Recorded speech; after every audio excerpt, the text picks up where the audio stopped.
అలాగే శంకర భగవత్పాదులు చేసినటువంటి శ్లోకములు ఎంత పెద్ద పెద్ద స్తోత్రాలు చేశారు అన్నదానితో సంబంధం ఉండదు. ఒక్కొక్కసారి వారు చాలా పెద్ద పెద్ద స్తోత్రం చేస్తారు, ఒక్కొక్కసారి చాలా చిన్న శ్లోకం చెప్తారు. కానీ ఆ చిన్న శ్లోకంలో అద్భుతమైనటువంటి భావాన్ని పొదుగుతారు. సుబ్రహ్మణ్య భుజంగం అని ఆయన ఒకానొకప్పుడు ఒక స్తోత్రం చేశారు.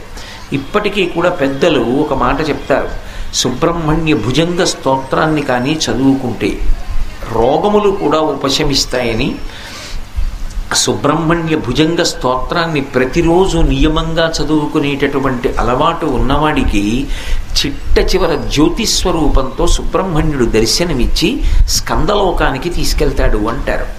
అంత శక్తివంతమైనటువంటి సుబ్రహ్మణ్య భుజంగాన్ని తిరుచెందూరు అని సముద్రపుటున్న ద్రవిడ దేశంలో ఉంది క్షేత్రం.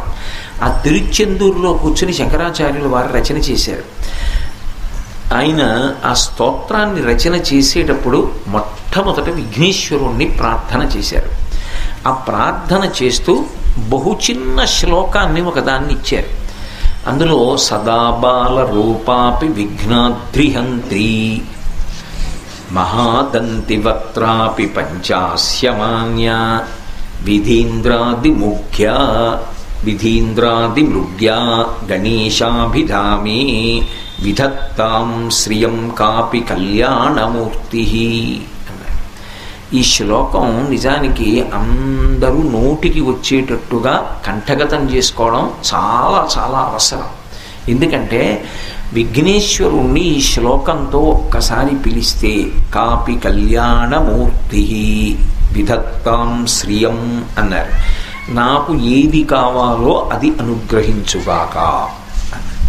ఇందులో సాధారణంగా ఎప్పుడైనా ఒక దేవతా స్వరూపాన్ని స్తోత్రం చేసినప్పుడు ఎలా చెప్తారో అలా చెప్పలేదు శంకరాచార్యుల వారు. ఎప్పుడైనా ఒక దేవతని స్తోత్రం చేశామనుకోండి, సాధారణంగా ఎలా ఉంటుందంటే ఆయన ఎలాంటి బట్ట కట్టుకుంటాడు, ఆయనకి ఎన్ని చేతులు ఉంటాయి, చేతుల్లో ఆయుధాలు ఎలా ఉంటాయి, ఆయన ఎలా కూర్చుంటాడు, చెయ్యి ఎలా పెడతాడు, ఏం చేస్తాడు, ఇవి చెప్తారు. విఘ్నేశ్వరుడి మీద ఎన్నో ప్రార్థనా శ్లోకాలు ఉన్నాయి. శుక్లాంబరధరం విష్ణుం శశివర్ణం చతుర్భుజం ప్రసన్నవదనం ధ్యాయేత్ సర్వ విఘ్నోపశాంతయేత్. శుక్లాంబరధరం అంటే తెల్లటి బట్టలు కట్టుకుంటాడు.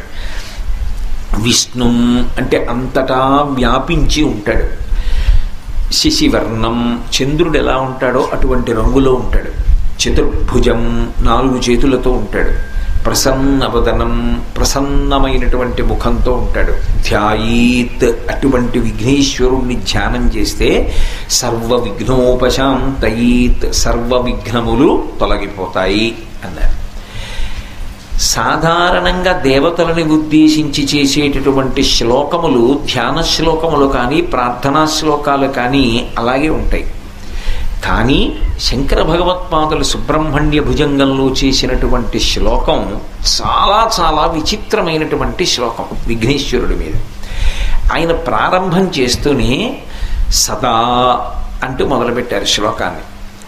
సదాబాల రూపాపి విఘ్నాద్రిహంత్రి అన్నారు. అద్రి అంటే కొండ, విఘ్నాద్రి అంటే పర్వతములు ఎంతంత ఉంటాయో అంతంత విఘ్నములు. ఆ విఘ్నము అంటే అడ్డు రావడం, ప్రతిబంధకం. అంతంత ప్రతిబంధకాల్ని అంతంత విఘ్నాల్ని తీసేస్తాట. ఎవరు తీసేస్తారు? సదాబాల రూపా అపి. సంస్కృతంలో అపి అంటే అయి ఉండి కూడా అని అర్థం. సదాబాల రూప అపి అయి ఉండి, ఎలా ఉండి కూడా అంటే సదా ఎప్పుడూ, బాల రూప చిన్న పిల్లవాడు ఎలా ఉంటాడో అలాగే ఉంటాడు. అసలు ఇందులో ఉంది చమత్కారం అంతా. ఎప్పుడూ అలా ఎలా ఉంటాడండి? నేను ఒకప్పుడు చిన్న పిల్లవాడిగానే ఉన్నాను. ఓ నిక్కర వేసుకుని ఏదో చిన్న ప్రాథమిక పాఠశాలకు ఎడుతుండేవాడిని. అంతకుముందు ఇంకా చిన్నవాడిగా ఉండేవాడినేమో, శిశువుగా ఉండి ఉంటాను ఖచ్చితంగా. అలా ఉండకుండా ఎలా ఉంటాను? కానీ నా శైశవం నేను మరీ పసిపిల్లవాడిగా ఉన్నప్పుడు ఎలా ఉన్నానన్నది నాకు తెలియదు. ఎలా తెలుస్తుంది? అజ్ఞానావస్థ కదూ. ఆ తర్వాత శరీరం మారి బాగా పొడుగయ్యాను. ఇప్పుడు శక్తి క్రమక్రమంగా తగ్గుతోంది కదూ. కాబట్టి మారతాడు. మరి విఘ్నేశ్వరుడు సదాబాల రూప, ఎప్పుడూ పిల్లవాడిగానే ఉంటాడు అని మొదలెట్టారు. అదేమిటి ఎప్పుడూ పిల్లవాడిగా ఎలా ఉంటాడు? పెరగద్దు. పెరగకపోతే తల్లిదండ్రులకి బెంగగా ఉంటుంది. మీరు ఆలోచించండి, ఓ పిల్లాడు ఎప్పుడూ పిల్లవాడిలాగే ఉండిపోతున్నాడు అనుకోండి, వాడు పెద్దవాడు అవ్వట్లేదు. అప్పుడు తల్లిదండ్రులు బెంగ పెట్టుకుంటారా, బెంగ పెట్టుకోరా? ఏమిటండి మా పిల్లాడు ఎప్పుడూ అలా 3 ఏళ్ల వాళ్ళే అలాగే ఉంటున్నాడు, వాడు పుట్టి 30 ఏళ్ళు అయింది కానీ 3 ఏళ్ల వాడంతే ఉన్నాడు అంటే ఇప్పుడు ఎవరి దగ్గరికి తీసుకెడతారు ఆ పిల్లాడిని? వెంటనే వైద్యుడి దగ్గరికి తీసుకెడతారు. వైద్యులందరికీ వైద్యుడు ఎవరు లోకంలో? పరమశివుడు. ఈ ప్రపంచానికి అంతరికీ కూడా మొట్టమొదటి వైద్యుడు ఎవరు అంటే పరమేశ్వరుడు. అందుకే యజుర్వేదంలో రుద్రాధ్యాయం ప్రథమో దైవ్యో భిషక్ అంటుంది. భిషక్ అంటే వైద్యుడు, ప్రథమో దైవ్యో, మొట్టమొదటి దైవం వైద్యుడిగా వచ్చిన వాడు ఎవరు అంటే పరమశివుడు. కాబట్టి ఇప్పుడు వైద్యుడికి అలాంటి కొడుకుడితే ఆయన ఏం చేయాలి? ఇదేమిట్రా నా కొడుకు ఎప్పుడు ఇలా ఉండిపోతున్నాడు అనుకోవాలి కదా. మరి ఆయనకే అలాంటి కొడుకు పుట్టాడు అనుకోండి, అప్పుడు ఆయనకి ఓ కష్టం మనసులో ఉండిపోయిందిగా. తన కష్టాన్ని తానే తీర్చుకోలేని వాడు మన కష్టాలను నేను తీరుస్తాడు. ఇంకా శివాలయాలు ఎందుకు, శివుడి దగ్గరికి వెళ్ళడం ఎందుకు? ఆవిడ ఆదిశక్తి అమ్మవారు పార్వతీదేవి. మరి ఆవిడ తన కొడుకు అలా శక్తిహీనుడైపోయి చిన్నపిల్లాడిగా ఉండిపోతే, పెద్దవాడవకపోతే, బలం రాకపోతే ఊరుకుంటే ఆదిశక్తి కుమారుడు ఎందుకు అవుతాడు? మరి శంకర భగవత్పాదులు ఎందుకన్నారు ఆ మాట? శంకర భగవత్పాదులు చేసేటటువంటి శ్లోకాలలో ఉండేటటువంటి వైచిత్ర్యం ఏమిటంటే, మనకి తెలియకుండానే దాంట్లోంచి అనేక అనుమానాలు పుట్టేట్టు చేస్తారు. ఇప్పుడు అనుమానం పుడితే మీరేం చేయాలి? ఏమిటి శ్లోకం ఇలా ఉంది అని ఎవరో ఒకళ్ళని అడగాలి. అయ్యా అలా ఎలా ఉంటాడండి? సదాబాల రూప, ఎప్పుడూ పిల్లాడి రూపంలో ఉంటాడా? పోనీ పిల్లాడి రూపంలో ఉన్నాడండి, చిన్న పిల్లాడు పాపం ఏం తెలియదు అలా ఉండిపోయాడు అందాం అనుకుంటే, అపి అయి ఉండి కూడా ఆయన విఘ్నాద్రిహంత్రి, పర్వతములంతంత విఘ్నములను కూడా తోషవతల పారేస్తాడు. అదేమిటి? పిల్లవాడు అంటే శక్తి తక్కువ ఉన్నవాడు, పెద్దవాడు అంటే శక్తి కలిగినవాడు. ఇది లోకంలో సిద్ధాంతం కదా. నాకున్న శక్తి నా మనవడికి ఉంటుందా?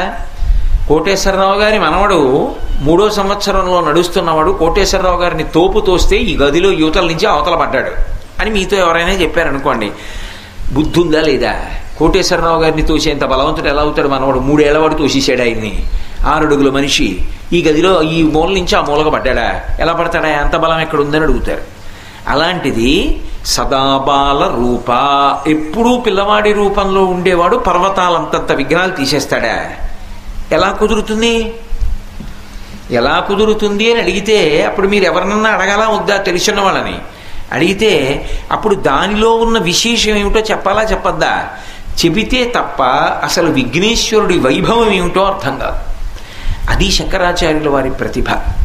ఎందుకు ఆయన ఎప్పుడూ పిల్లవాడిగానే ఉంటాడు అంటే, విఘ్నేశ్వరుడు ఎప్పుడూ పిల్లవాడిగా ఉండడానికి ఒక కారణం ఉంది. ఇప్పటికీ ద్రవిడ దేశంలో పిళ్ళయార్ పిళ్ళయార్ అంటారు. అంటే పెద్ద కొడుకు గారు అని అర్థం. పెద్ద అబ్బాయి గారు అంటారు చూడండి, పెద్ద అబ్బాయి గారు వస్తున్నారండి అంటారు. పెద్ద అబ్బాయి గారు వస్తున్నారంటే ఊళ్ళో ఎవరింట్లో పెద్ద అబ్బాయి గారు? ప్రతి ఇంట్లో పెద్ద అబ్బాయి ఉంటాడు. మరి ఎవరి పెద్ద అబ్బాయి అంటే ఊరికంతటికీ పెద్ద ఎవరుంటాడో ఆయన కొడుకుని పెద్ద అబ్బాయి గారు అంటారు. ముందు పుట్టినవాడు ఎవరుంటాడో వాడు పెద్ద అబ్బాయి. పెద్ద అబ్బాయి గారు వస్తున్నారంటే ఎవరి పెద్ద అబ్బాయి గారండి అని అడగారు. ఊరి పెద్ద ఆయన యొక్క పెద్ద కొడుకు పెద్ద అబ్బాయి గారు.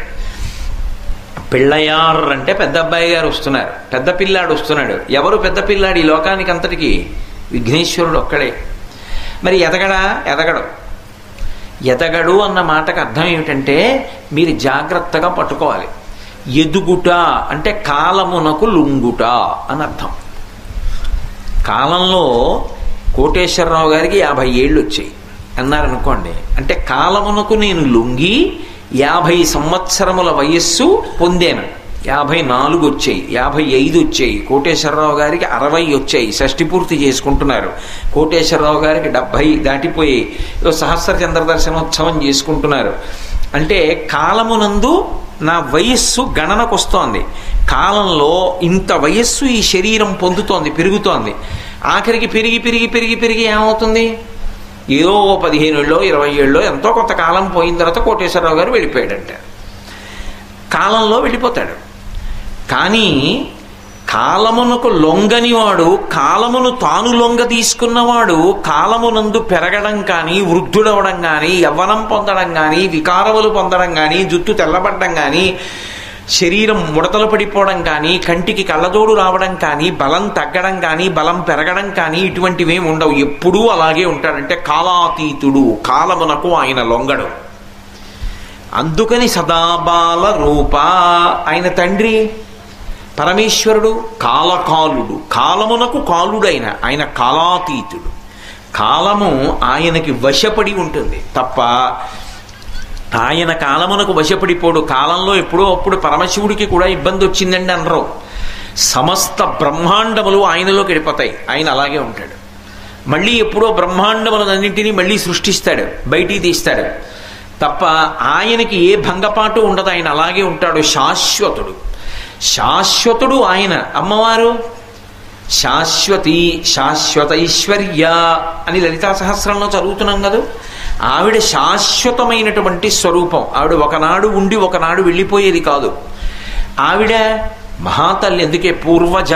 ఆవిడ ఎప్పుడు పుట్టింది అంటే నేను పుట్టడం కాదు, ఈ బ్రహ్మాండములన్నీ ఎప్పుడు పుట్టాయో, ఈ భూమి, సూర్యుడు, చంద్రుడు వీళ్ళందరూ ఎప్పుడు పుట్టారో అంతకన్నా ముందుంది. మీరు ఏది చెప్పండి దానికన్నా ముందు ఆవిడుంది. పూర్వజ, అన్నిటికన్నా ముందు ఆవిడుంది. మీరు ఎవరిని చెప్పండి అంతకన్నా ముందు ఆవిడుంది.